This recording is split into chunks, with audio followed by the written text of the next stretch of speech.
Tere enne olnud, olen Mait Rai, igapäevatöötaja jaotusnõu ettevõttes nimega Elektrilevi ja olen seal kaugmõõde programmi juures. Sellest kaugmõõde programmist tõenäoliselt olete kindlasti kuulnud, aga keskenduks 4 põhilisele teemale ja meil on natukene aega mõneks küsimuseks vastuseks.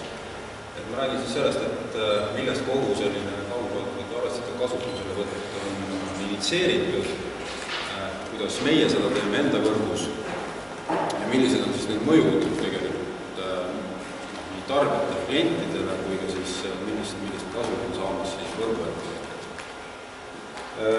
Kaugmõõtvate arvestite kasutusele võtta on tegelikult suhteliselt regulatiivne initsiatiiv. Ta lähtub sellest samast energiasäästu direktiivist, nimelt 2020 ehk siis taandada aastaks 2020 CO heidet 20% võrra, energiatarbimist 20% võrra ja kasutada siis 20% ulatuses taastuvaid energiaallikaid. See on siis üks selle direktiivi alamosasid ja nõue iseenesest või direktiivi soovitus on siis selline, et aastaks 2020 peaks siis Euroopas olema kõikidel võrguettevõtjatel 80% ulatuses nende elektriarvestite pargis ja mõõtepunktides siis arvestid, mis on kaugmõõtmisvõimekusega. Ja iga riik siis kehtestab selle oma siseriiklike aktidega, et kuidas, mis tempos, kus kohas need arvestid kasutusele võetakse.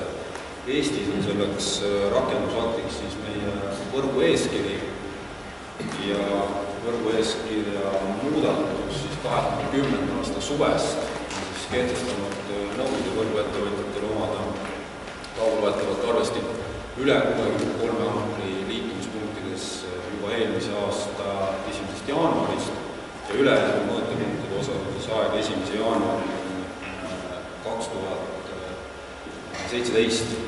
Täna siis tegelikult suurtarbijad, kes on Elektrilevi võrgus ja suuremad tarbijad üle 63, neil on tegelikult kõik need üle 63 mõõtepunktides juba olemas üle-eelmise aasta lõpust. Ja selliseid mõõtepunkte on meie võrgus kuskil natuke alla 20 000. Päris palju on diskussiooni selle üle, et kuidas siis kogu see asi areneb, et aeg-ajalt tehakse ka jaotusvõrgu suunas etteheited, miks seda ikkagi tehakse, mis tempodega ja miks ainult meie ja nii edasi. Et lihtsalt selle teema laiemaks avamiseks ma näitasin ühe vaheraporti pilti, selle raporti ametlik versioon tuleb tegelikult välja selle lõpuks, et andmed pärinud eelmise aasta oktoobris, mis on selline draftversioon, tõenäoliselt siin mingi numbrid muutuvad. Aga siin on nüüd siis liikmesriikide endi poolt antud siis selline prognoos, et kui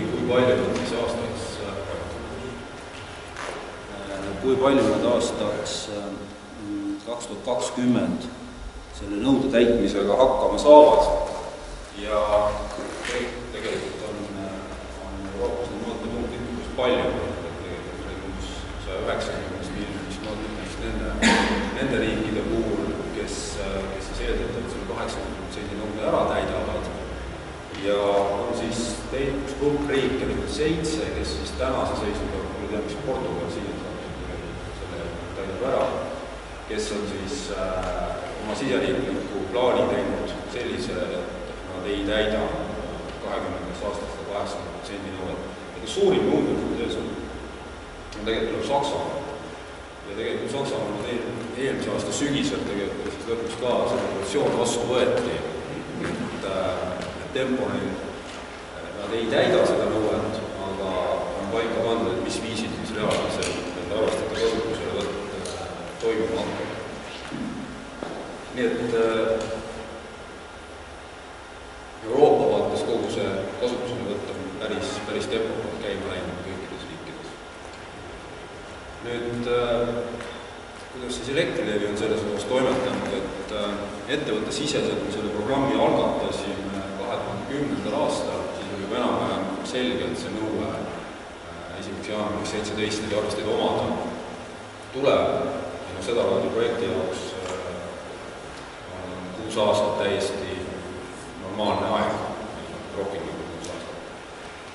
Ja see me tegime otsuse, et me ostame selle asja täislahendusena, me ei hakka seda ise leiutama ja alustasime vastavasisulise hanke ettevalmistamist.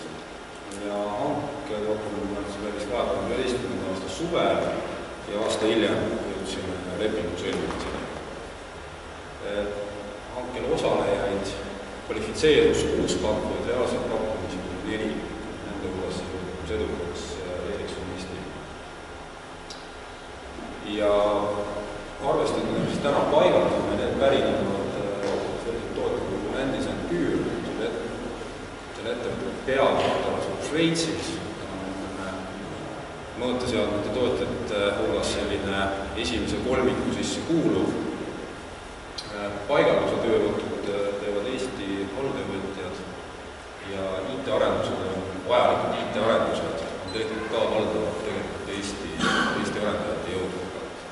Selliste projektidega väga tihti öeldakse, et tegelikult küll rahalises mahus 90% ja rohkem nagu põllu peal arvestades, aga projekti keerulise mõttes öeldakse, et see 50% projekti tegelikult.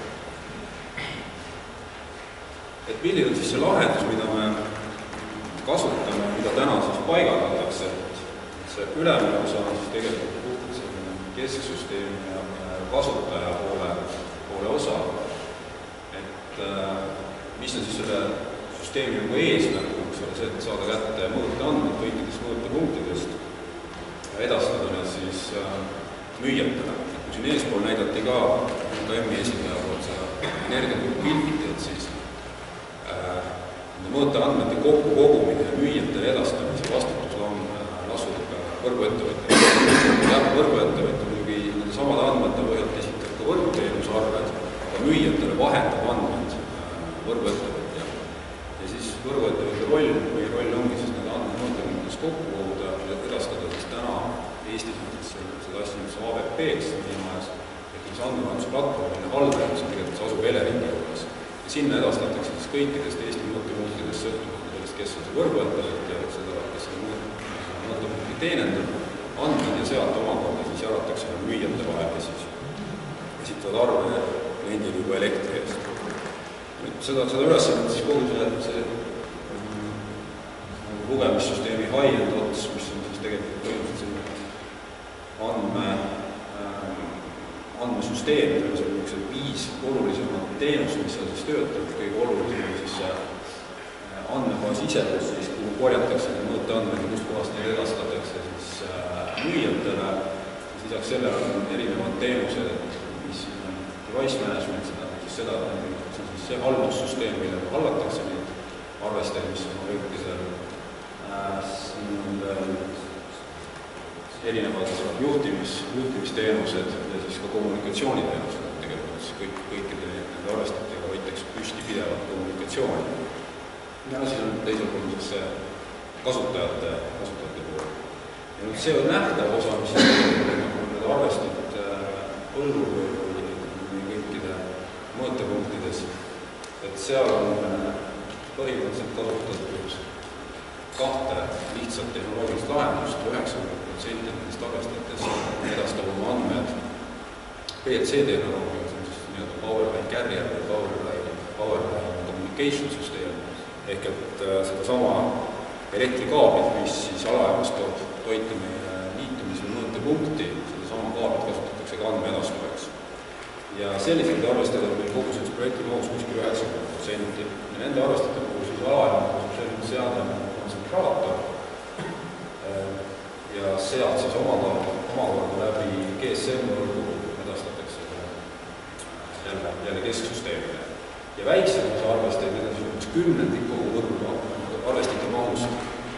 On sellised arvestid, kus siis GSM-modem on kohe arvestis endas sees.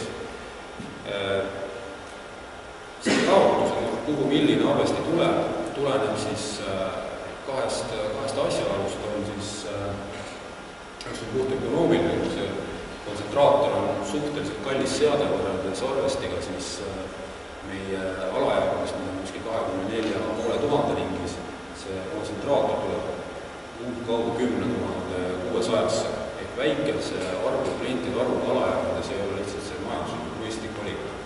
Ja teine punkt on see, et see Powerline location on tegelikult mõningane sulguvusliinis, ehk et väga pikkade toiteliinide puhul, siis klient on suhteliselt kaugel, kliendid on teineteisest suhteliselt kaugel, ei ole selle side kindlus piisavalt hea või mõningates olukordades. Ja arvestid, mida me siis kasutame, kus meie võrgupilt välja on see, et meil on ligikaudu 620 000 arvestit tuleb võrgus vahetada.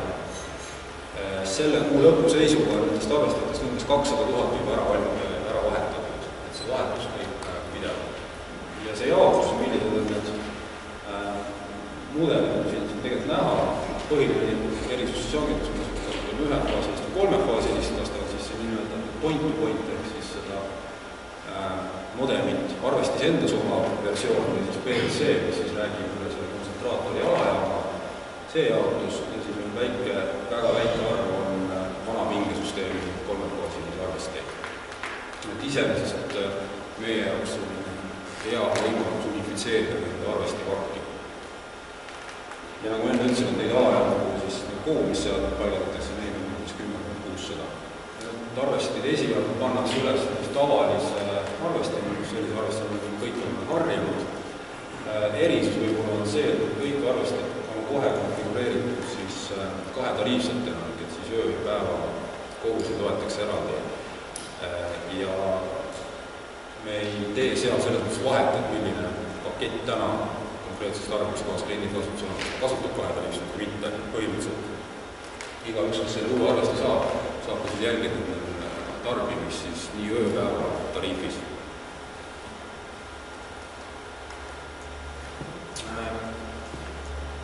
See paigaldus iseenesest, ma mõtlesin, et meil on aega põhimõtteliselt 1. jaanuarini 2017. Eelmine mõtlesin, et selle lepingu sõlmimisel 12. aasta suve. See oli päris intensiivne periood, mille jooksul tuli valmis arendada kõik vajalikud IT-lahendused, tööde juhtimise süsteemid, kiidestada need meie süsteemid ja nii edasi. Ja seda tehtud tööd ja paigaldusprotsessi ja kogu tegevuse testitud pilootetapis, mis toimus 2012. aasta lõpus. See oli edukas, see kõik toimus nii nagu peab, neid olulisi muudatusi on tarvis teha ja masspaigaldused alustasime siis eelmise aasta märtsis. Ja paigaldus iseenesest kestab siis kuni 2016. aasta oktoobri praeguse plaani järgi. See paigaldus maht on ligikaudu 4500 arvestit nädalas. Ta kõigub siin päevade kaupa ja nädalate kaupa natukene. Kõige suurem päev eelmisel aastal oli ühes päevas, kus vahetati üle 1100 arvesti ühe päeva jooksul. Kokutame väga paljude musterjaks. Ja paigaldusega tegeleb ligikaudu 80 tehnikut, pluss siis veel toetav personal, kes siis tegeleb tööde juhtimise ja toetav tegevust üle 100 inimese on iga päev selle projekti raames tööd.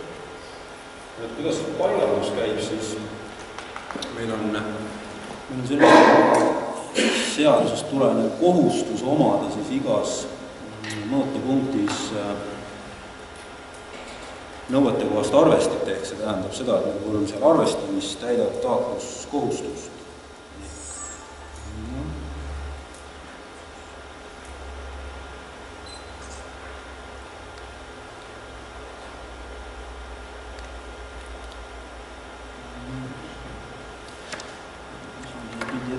Aga ma räägin seda juttu edasi, et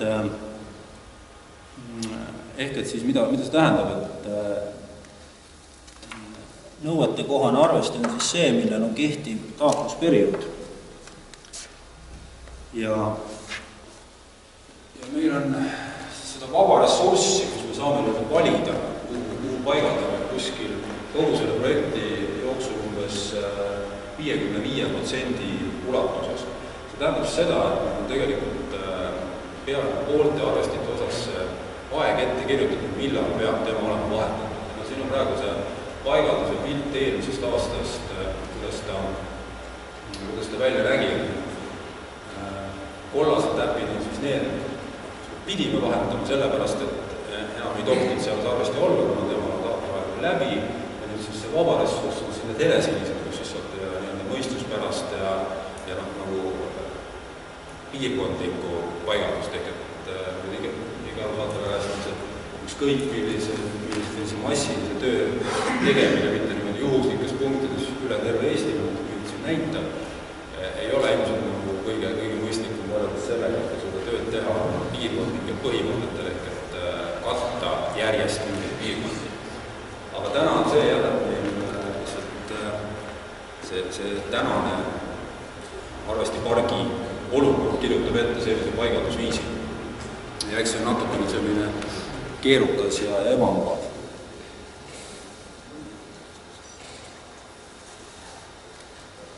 Ja siis teine valiku põhimõtted, kuhu siis neid arvesteid paigaldatakse selle vaba ressursi ulatuses, ongi see, et täita need alajaama piirkonnad. Mingis alapealne piirkonnas vahetame ära tulenevalt sellest staatuskohusest kogus X arvesteid, kui me paneme sinna kogus Y juurde, kui saame selle kogu alajaama piirkonna välja ehitatud, siis tähendab see seda, et me saame selle arvesti selle alajaama piirkonna panna nagu kontsentraatoriga kõnelema, mis tähendab seda, et me saame need tegelikult reaalselt kasutusse võtta. Et selle BC-tehnoloogiast tulenevad lihtsalt need arvestid natukene interneti analoog, et nad aitavad üksteist, et siis see kõige kaugem arvestus, et alajaamast ei pruugi otseselt kontsentraatorit näha, aga vahepealsed arvestid siis repiidivad tema signaali. Ehk et selleks, et nagu mingi piirkond üle viia või vastu võtta ja aktsepteerida, peab seal olema piisav hulk juba vahetada. Staatuskohustus tekitab olukorra, kus me nägite, üle 10 000 alajaama tööd tehtud, aga seal on võib-olla mingi 1-2 arvestit ainult vahetada.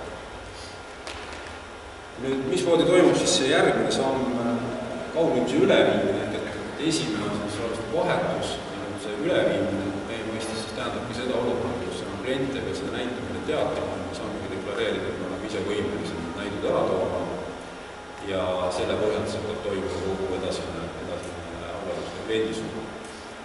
Ja selle jaoks siis arvestab, see viiakse iga arvesti eraldi põhimõtteliselt ja see tähendab seda, et me testime teda saite süsteemiks hetkes testiperioodi jooksul ja kui selle aja sees ei ole mitte mingeid kommunikatsioonihäireid ja muid probleeme, siis me saame ta aktsepteerida ja viia siis kauglugemisele üle. Ja sellest hetkest, kui me ta viime kauglugemisele üle, võtakse iga kliendile eraldi teada siis kirja viimeili veel vastavalt sellele, mis kontaktandmed ta meile andnud on. See sõnum on siis see, et enam ei ole näitu teatada ja edaspidi korjame näidud klientile ise.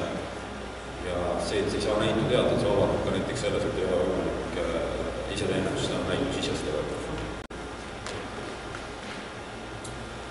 Klientide jaoks tähendab see tegelikult ühte katkestust, et kõikidest nendest vahetustest antakse ette teada.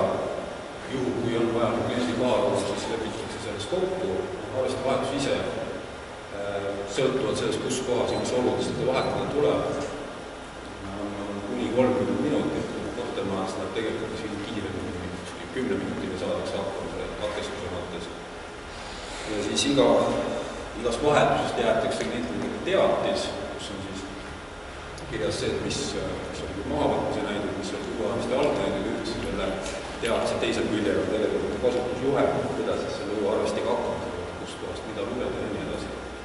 Ja nagu enne ütlesin, et lõpuks tuleb ka teatis selle kohta, et ei tulnud kauglugemise üle viia. Kui rääkida nendest kasudest ja mõjudest, et on siis kaks osapoolt, et esmalt siis kliendid ja pärast poole võrguettevõtja vaatest. Need on kõige tuntavad, kõige nähtavad tegelikult see mugavusteenus kliendi jaoks, et pea on näidumajad, millega üldse tegeleb. Eestis on küllaltki juurdunud, tugevasti juurdunud soov ja tahtmine seda näitu ise teatada, et mujal maailmas selliste mahtudega kliendid kunagi sellega ei tegele või viitsimist sellega tegeleda ja kasutatakse väga palju prognoosimist ja muid selliseid koguse määramisi. Aga Eestis on tegelikult võtnud päris suure koormuse selle näidu teatamisega.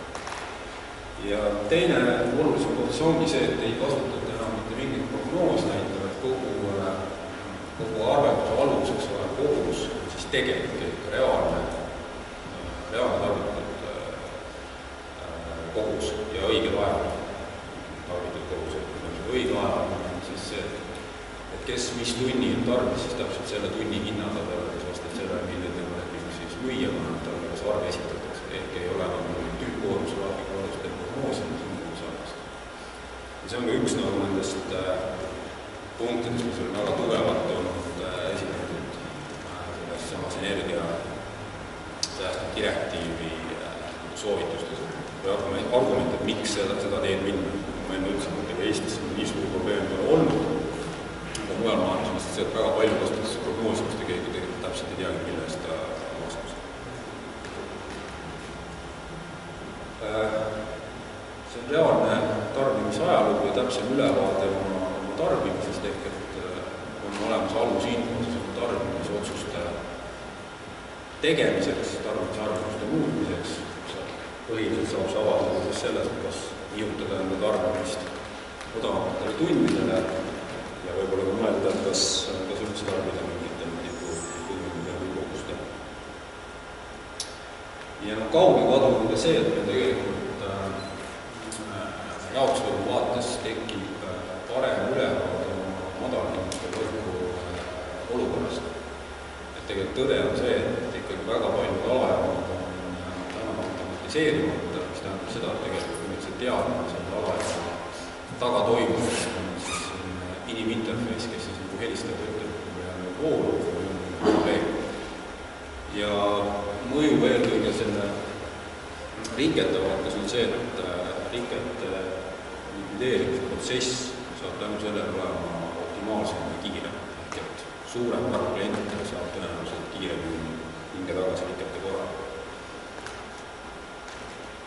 Tarbimisajast rääkisin, see on lihtsalt reaalne ekraanitõmbis, siis kuidas see inimene, kes on selle ühearvesti endale paika saanud, mis on ühendatud kaugteenussüsteemiga, siis põhimõtteliselt iga päev võib vaadata oma eelmise päeva tarbimispilti meie veebilehelt. Samamoodi on need andmed tegelikult kättesaadavad sellest samast Eleringi hallatavast andmevahetusplatvormist, siis need andmed saadetakse iga päev edasi, neid ei korjata kuskil kokku, et kõik andmed, mis on, suunatakse kohest järgmiseks päevaks edasi. Ja siis võib seda siis siduda vastava tunni hinnaga, et Eestis täna pakutavad muutuva hinnaga paketid kõik baseeruvad tegelikult spoti hindadel. Tõenäoliselt aja edenedes tekivad meil mõned sõltumatud pakkujad, kelle hinnakõver hakkab sõltuma ainult tuulest sel hetkel või mingist muust asjadest. Täna pakutavad paketid on tegelikult kõik seotud muutkuliga. Ja vahel siis selles, et millised marginaalid on seal vahel või kas on mingeid riske siis sisse võetud tipuhindade piirangud või mis iganes. Ja nende kahe asjaga kokkupanekul siis ongi võimalik nutikatel inimestel ja nutikatel teenusepakkujatel hakata ehitama oma tooteid ja teenuseid. Natukene veel rääkides sellest, mida me tegelikult seda arvestust veel teada saame, siis see kogu selle isemist mõistetavast rääkisin, aga me saame sealt tegelikult väga palju lisainfot ja eelkõige puudutab see siis pingekvaliteedi ja võrgukvaliteedi vaates olulisi andmeid. Ehk et või sellised mõned näited, et üle- ja alapinged, katkestused, reaalsed katkestuse pikkused, siis arvesti enda diagnostika, arvesti iseennast kogu aeg kontrollib, kui seda mingid rikkeid või ebatõlevad, siis selle kohta teada. Arvestades lülitamist, seda põhimõtteliselt arvestades on võimalik seda tarbimiskohta välja lülitada. Me saame ka teada selle, kas siis näiteks on iseennast välja lülitatud või on teda siis meie kesksüsteemid välja lülitatud, mis seisus mis asemist põhimõtteliselt siis see lülitamine, mis on tarbimine võimalik ei ole. Ja mida teisi asju tegelikult sündmuste see register, mida arvestas on võimeline salvestama ja edasi saatma tegelikult sadades. See on suur andmehulk, mida on võimeline. Ja see, mis ma eest rääkisin, on sündmused, mida me saame tagantjärele regulaarsete andmised ja seanssidega ära tuua. Lisaks on võimalik ära tuua alarmid ehk hetkesündmused, kui nüüd midagi juhtus, siis arvesti on sellest kohe teada. lihtsam näide ja näide praktikas ka testima on siis pingekatkestus ehk GSM mudeliga arvesti pingekatkestuse korral saada oma viimase sõnumit ja mul läks kogu ära, mis põhimõtteliselt meie jaoks töödeldav info juba analüüsivad, kas see on mingi reaalne katkestus on konkreetse mõõtepunktiga on seotud. Ja ka hetkepäringuid siis on võimalik teha arvestitesse, küsida arvestades mingid parameetrid välja, mis hetkepinged, hetkevoolud, mida iganes, mis sa praegu näed. Üks rakenduskoht on tegelikult sellele just see rikke ulatuse määramine või rikke likvideerimise edukus, ehk et kui keskpinge rikke likvideeritud, siis täna põhimõtteliselt tuleks tihtipeale helistatakse, küsitakse, kas teil taastus ja kõik on korras, siis peame tegema sellisel viisil põhimõtteliselt võimalik küsida otse arvestist, et kas sul läks kõik korda või on tegelikult tormiolukorras, et kas on seal mingisugune madalpinge rikke edasi.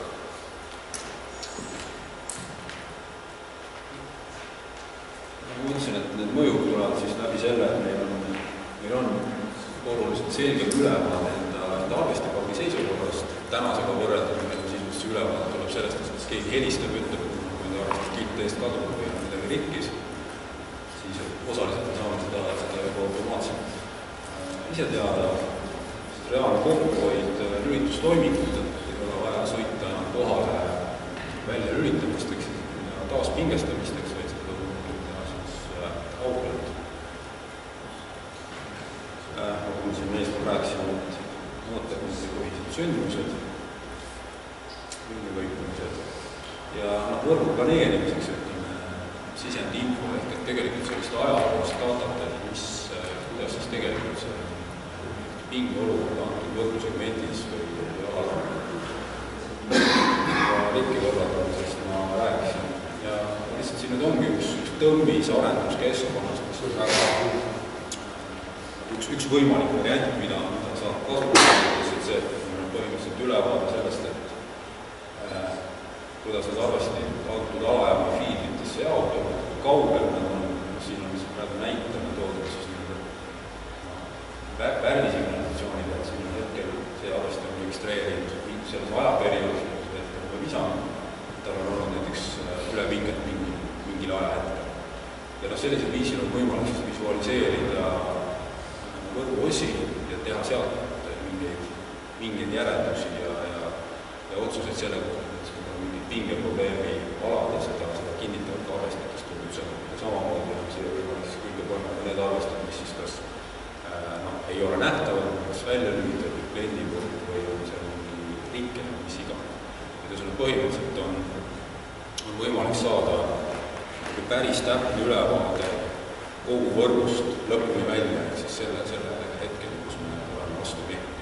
Et ega see võimalus on väga sarnaselt sellega, nagu siin Eleringi inimene, kui mind rääkis vahel sellest Eleringist on 400 meetrit, et meil on 620 000. Lihtsalt need mastaabid on väga erinevad, et kogu see keerukuse väljakutse tuleviku vaates ongi selles, et mis viisil need andmajad, mida nad arvestavad, saavad võimalik saada rikastada selliselt, et nendest miljonitest sõnumitest teha selliseid arusaadavaid tükke, et teha juba seal peavad mingid otsused. Väga lihtne on sinna andmetesse ära olla. Aga see on suures plaanis kõik minu poolt, et küsimus. Jah, on hea. Et kas see konkreetne tarbija saab siis ka kuidagi neid vahtida sellest või?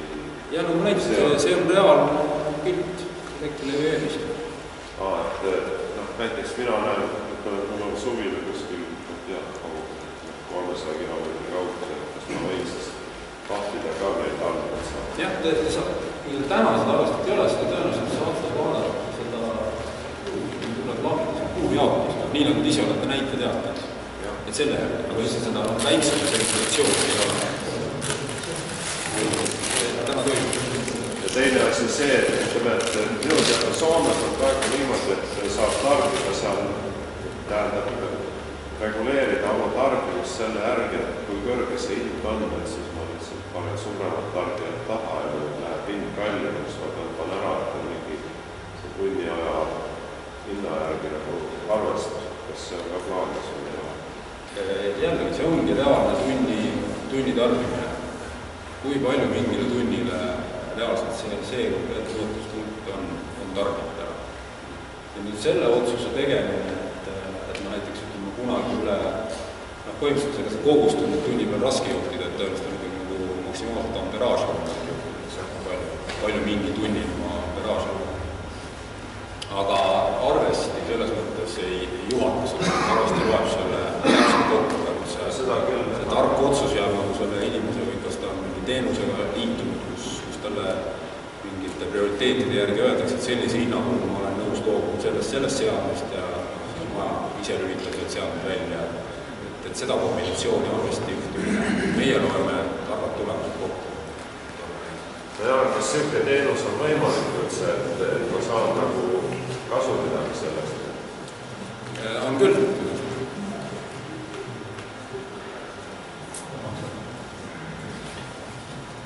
Vastus, Andres. Ütleks juurde, et tegelikult väga huvitav teemapuhtus, et tegelikult see on see sama meie keskel üks uurimisvaldkond, et lastade koduseadmete suhestumine tagavõrguga. Et piltlikult öeldes paneb nõudamismasinasse ja nõudamismasin saab aru võrgust, millal see hind on kuidagi madalam ja lülitud, et see hetkel töötab.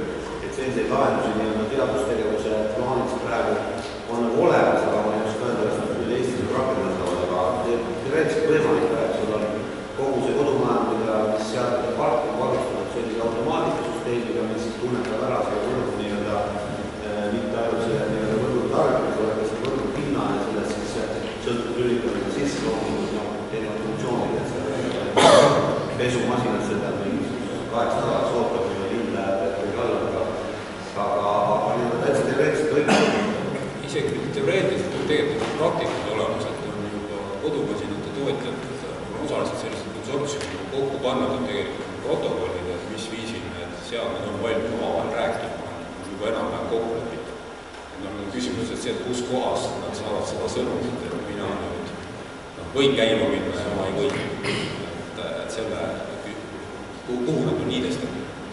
Võtame teisele juurde, et tegelikult siin on ka Euroopa Liidu tasandil see regulatsioon olemas, kui rääkis energiatõhususe direktiivist, mis reguleerib selle kaugmõõtme, siis tegelikult on Euroopa Liidus meil oli siin paar kuud tagasi ka üks teine konverents, mis on olemas nendele teatud standardile kodumasinatele juba, selle kodumasinate automatiseerimine direktiiv on olemas, seda numbrit hetkel ei oska öelda, aga Euroopa Liit tegelikult kahes suunas, et üks on selle energia tootmise reguleerimine, teise poolt on sellise energia tarbimise optimiseerimine ja selle automatiseerimine, nii et siin meil ilmest majandusministeeriumist keegi pidas selle teema hetkel ja teisele sõnumiga teha, et see on olemas. On veel, ole hea, hoidis on kord. Aga Imres, okei, 2017 jõuab kohale arvestada vaadatud, mis edasi, et kas Elektrilevi on suutnud näiteks selle sama juurde saanud seda arvesti teenustega edasi arendama, et siin arvestada mingisuguseid lisamooduleid vähendama, mis siis hakkavad näiteks reaalselt kodumasinat juurde. See on nagu valiku koht selles mõttes, et meie seisukoht on see, et juhul, kui me läheksime mingil põhjusel sellesse ärisse, siis me tegelikult seaksime standardid, hakkasime enda reeglid turule, et ainult selliste liideste kaudu kogu see juhatud käib.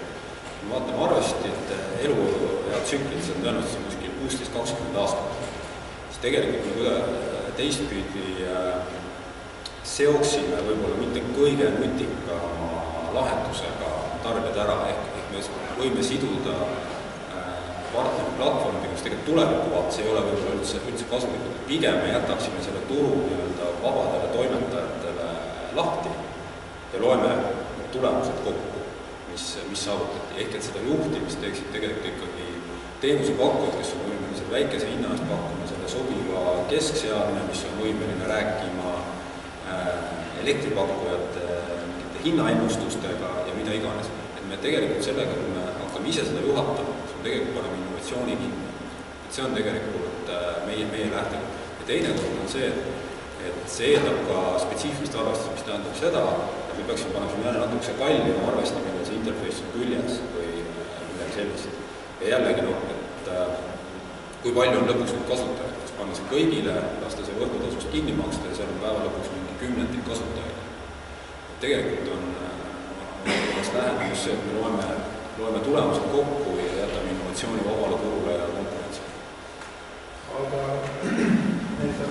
ma saan aru, et arvestada praegu, et seda interface'i võimalust ei ole. Võimalus on, aga see tähendab seda, et tuleb teha see investeering, et seda arvestada sinna vaheta. Ja nüüd on see kulu võib olla suurem, nagu lihtsalt poest ostaks karp ja panna ise sinna juhatama. Ise hinna vahetuses me räägime siin ikkagi mingist 30, 40, 50 eurost. Oli et fakt, et üks mees läheb vahetab põllule arvestada 30 eurot. No tegelikult see nutikas lahendus palju, mida näiteks Heli on praegu pakkuda, et sa saad seda rentuga suhteliselt marginaalne summa, kui sa oled selle välja ostma, siis see läks maksma vist sellisele 60 ruudusele korteri, mis maksma mingi 2000 eurot. Point on selles, et võib-olla siis tuleks nagu tarbijatelt küsida, et kas nad tulevad võib-olla huvitatud, et siis nad maksavad selle 30-40 eurot vahe kinni. Aga see ongi see mõte, et me oleme valmis tegema seda nende tarbijate jaoks, kes seda reaalselt on valmis tegema. Täna vaotada see kõikidel ära, oleks lihtsalt ebamõistlik tariifiga kokku raha kasutamine. Me ei tea, kus kohas see nutikas tarbija on. Aitäh, seal ole hea. Mul on praktiline küsimus, et kui kaua need tarkvaravorumõõtjad ekstreemsetes temperatuurides vastu peavad, on -32 ja -34. Sest mul on isiklik kogemus, kus kellad sellistel temperatuuridel ütlesid üles, maksin 3 kuud tariifis Eestis järgi aastas, et näe, vahetame välja. Nende arvestajate puhul nüüd seda kellaprobleemi ei ole, sest selle kella sünkroniseerimine toimub kogu aeg kesksüsteemiga. Kui isegi seal juhtub, et ta läheb valeks, siis tegelikult järgmise sideseansi ajal pannakse see kell õigeks ja näiteks need PLC arvestajad kõnelevad kesksüsteemiga iga 4 tunni. Et selles mõttes küsimus ei ole mitte arvestus, vaid teie korral oli küsimus kellas, mille aku oli lihtsalt läbi saanud. Tegelikult ma mäletan peast neid parameetris vist -35-ni vist on tegutsemisvaatus. Just sellest kas -35 kuni 70 või see on ikka väga suur temperatuuri gradient, mida veel pannud. Võtame järjekorras. Andres Jaak. Ma saan aru, et te panete 2 tüüpi nagu kauglemise arvestada. Üks on seotud selle kaabelvõrguga, mis edastab emotsionaalne kaabel, teine on GSM-5-ga. Et see, nii palju kui ma olen omandanud teadmisi, et see GSM-5 võimaldab erinevad rakendusi sinna peale teha. Ei, see ei ole sellega seotud. Et kas see võrk, kas see kaabel annab võimaldavad ka näiteks see nutiseade seda nõuga panna? Ja selles mõttes ei ole tegelikult vahet, milline on see kommunikatsiooni lahendus päevaluks nad käivad kõik läbi GSM. Jah, on hea. Joo, mul on üks praktiline küsimus, et mul enda paigaldatud see arvesti juba aasta tagasi elan maapiirkonnas. Kaua teil see kehtib vasti vaata tuua ära, mis painutatakse? Või ka naata kasutamine? Nagu see videogi selgitas, et see põhjus, miks teil vahetati, võiski olla see, et lihtsalt vana aeg sai läbi. Tulpi vahetati peale. Et lihtsalt, et kuna nüüd saab reaalselt kasutama hakata, kui on vahepeal õhuliitik paigas. Kasutama saabki, me nüüd ei tea konkreetselt case, eks ole, kas me räägime point-to-point arvestist või PLC arvestist. Kui nüüd see PLC arvesti sinna paigaldati, siis tegelikult ikkagi selle eelduseks on see, et sellesse teie toitala on see kontsentraator. Ja kui see kontsentraator on paigas, siis peale seda on võimalik üle. Nende kontsentraatorite paigaldamine käib läbi selle perioodi suhteliselt lineaarselt. Ma mõtlesin, et on üle 10 000 vaja paigaldada ja kuskil 2500, natukene alla 2500 eelmine aasta nüüd paika sai. Et lihtsalt need ei ole valmis ja ootel, see on ka töö. Jah, olge hea. Teie. Sai ma õigesti aru, et vana süsteemi kohaldamine seda kaudu lugemist, näiteks Tallinnas, kus on veel üle viimata ja... Me eelmise aasta lõpuks ei tule ilmselt ära. Me kohaldame ainult seal, kus me peame selle arvesti taotluse pärast välja võetama. Selles mõttes me vanasse pingesüsteemi paneme nüüd täpselt nii vähe kui võimalik eeldusel tegelikult. 16. aasta õhtuks saate te asja ühele poole, et peaks olema kogu süsteem loetav, aga osa on vana pingesüsteemi. See ei sõltu sellest, et saame ka vanast pingesüsteemist on loetud. Ma siin näitasin nüüd arvestada mudeleid. Ma sellepärast küsingi, on see kõik selge, et vana pingesüsteemi tuleb iga lõpp tähtsada? Ja, selles mõttes pole vahet. Küsimus selles, et millal see vana pingesüsteem kokku korjatakse, et see on ikkagi seal ei ole see... Teine tänasest päevast üles kutsutud küsimus, et ma näen, et teil on tuliseid küsimusi omavahel Eleringiga levil, et kas te omavahel tööpäeval ka vahest kokku saate? Ma ei tea, kas meil oli tuliseid küsimusi. Küsimus, kas kokku saate? Saate. Tere päevadeks Tehnikaülikoolist. Mulle ei meeldi see lülitise aastasema ja kaugtöö mis funktsioon ta algas oma kaitsefunktsiooni variant, kui ta välja lülitada, kas inimene ise saab seda sisse lülitada või tavaliselt inimene saab tal kaitsefunktsioon ei ole. Ja ta saab inimene ise sisse välja lülitada. Asja mõte on selles, et meie jaoks on oluline see, et see arvesti mõõtepool oleks kogu aeg pingis, ehk et meil on ka neid kasutajaid, kes ju tegelikult see soodselt kasutavad tarbimiskohti. Et kui nad lülitavad oma tarbimiskoha välja, siis neil oleks võimalus seda välja sel viisil, et meie jaoks arvesti ei peaks kaduma, nad ei lülitaks kuskilt pea kaitsmist seda välja. Loomulikult seda tehakse praktikas, me sõdime selle koha. Ja teine pool sellest lülitamisest on see, et sisse lülitamine toimub alati manuaalselt koha pealt käsitsi. Aga kaugelt kedagi pingesse ei panda. Ehk et kui toimub välja lülitamine, siis sisse lülitamine tähendab seda, et see kontroll antakse koha pealt tagasi, ehk et inimene saab minna kohale ja nuppu võtta. See on puhtalt nüüd ohutustehnika. Pimesi sisse lülitamist ei toimu. klient ise saab ka siis? Jah, aga ongi see variant, kui nüüd on näiteks lepingu lõpetamise tõttu keegi lahkus ära, lülitati välja, kui selgitakse uus leping, siis sisuliselt selle sisse lülitamine ongi, et me anname selle nupu kontrolli tagasi. Välja lülitame välja, võtame nupu kontrolli ära, sisse lülitamisel antakse lihtsalt nupu kontrolli tagasi. Selle nupu liigumisega võib ikkagi koha peal tegema keegi. Aitäh vastajale. Tundub, et Andres, sul on käsi püsti seal. Osades Eestis juba töötas? Jah, täna on 6 aega. Kas siin saalis on kellegi töötas? See on kaua. Üks sõi.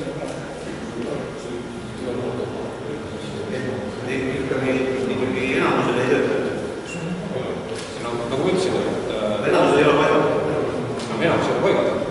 See on paigaldatud, nagu ütlesin, kuskil 200 000 saab selle... Kas on mingi piirkond, kui räägid seal kollasel ja sinseid tähte, kas on erinevad kollasel tähte? Jah, need on need, mis tuleb ära sellepärast, et olemasoleval arvesti saame legaalsus väga otsi. Mingi kollasel tähmine, mingi paigaldamisplaani ei ole väga. Kus piirkond rakkunud siin?